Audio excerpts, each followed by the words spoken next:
सुप्रभात बच्चों।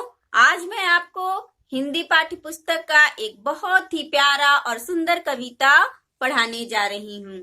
आप सब पृष्ठ संख्या 102 निकाल लें। पाठ 13 और हमारा शीर्षक है कदम का पेड़। बच्चों, सुभद्रा कुमारी चौहान द्वारा लिखी गई यह कविता बहुत ही प्रसिद्ध है और जो सुभद्रा कुमारी चौहान है वो बहुत ही महान कवित्री हैं। उन्होंने बहुत सारी कविताएं लिखी, जिसमें से एक बहुत ही प्यारा कविता है जो आपकी पुस्तक में दिया गया है, कदम का पेड़। और बच्चों, सुभद्रा कुमारी चौहान जो थी वो कृष्ण की बाल लीलाओं से भी बहुत प्रभावित थी, इसलिए उन्होंने इस कविता को लिखा था। इस कविता में हम लोग देखेंगे कि कैसे बच्चों का जो मन होता है उसमें बहुत सारी कल्पनाएं होती हैं, शरारतें होती हैं और बच्चे माँ के प्रति जो प्रेम होता है उसे भी अपने बचपन में दर्शाते हैं। तो इन्हीं सबसे प्रभावित होकर सुभद्रा कुमारी चौहान ने यह कविता लिखी थी, जिसे आज हम लोग पढ़ेंगे और उसके बाद आप इस कविता को अच्छे से याद भी करेंगे। ठीक है बच्चों, चलिए हम लोग शुरू करते हैं कविता। कदम्ब का पेड़। यह कदम्ब का पेड़ अगर माँ होता यमुना तीरे, मैं भी उस पर बैठ कन्हैया बनता धीरे धीरे। ले देती यदि मुझे बांसुरी तुम 2 पैसे वाली, किसी तरह नीचे हो जाती यह कदम्ब की डाली। तुम्हें नहीं कुछ कहता पर मैं चुपके चुपके आता, उस नीची डाली से अम्मा ऊंचे पर चढ़ जाता। वहीं बैठकर बड़े मजे से मैं बांसुरी बजाता, अम्मा अम्मा कह बंसी के स्वर में तुम्हें बुलाता। तो बच्चों, इन पंक्तियों में हम क्या देख रहे हैं, क्या समझ रहे हैं कि एक बच्चा है वो अपनी माँ से कह रहा है कि मामा, अगर यह कदम का पेड़ हमारे घर के आंगन में ना होकर यमुना नदी के किनारे होता तो कितना मजा आता, और तुम मुझे 2 पैसे की बांसुरी खरीद देती तो मैं भी कन्हैया बन जाता और कन्हैया की तरह ही उस कदम के पेड़ पर चढ़कर वहां बैठकर बांसुरी बजाता और मैं चुपके चुपके जाता और अम्मा अम्मा के स्वर में ही बंसी बजाता और तुम्हें बुलाता। सुन मेरी बंसी को माँ तुम इतनी खुश हो जाती, मुझे देखने काम छोड़कर तुम बाहर तक आती। तुमको आता देख बांसुरी रख मैं चुप हो जाता, पत्तों में छिपकर फिर से बांसुरी बजाता। गुस्सा होकर मुझे डांटती कहती नीचे आजा, पर जब मैं ना उतरता हंसकर कहती मुन्ना राजा।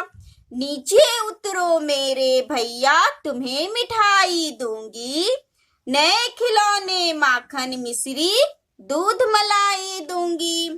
और इस तरह से जब वो कदम का वो बच्चा कदम के पेड़ पे चढ़कर वहां पे बांसुरी बजाता तो माँ क्या करती, खुश हो जाती बंसी की आवाज को सुनकर कि कितना सुंदर बजा रहा है, और वो अपना काम छोड़कर उसे देखने के लिए बाहर तक आती। लेकिन फिर वो बच्चा क्या करता, शरारत करता। कैसे?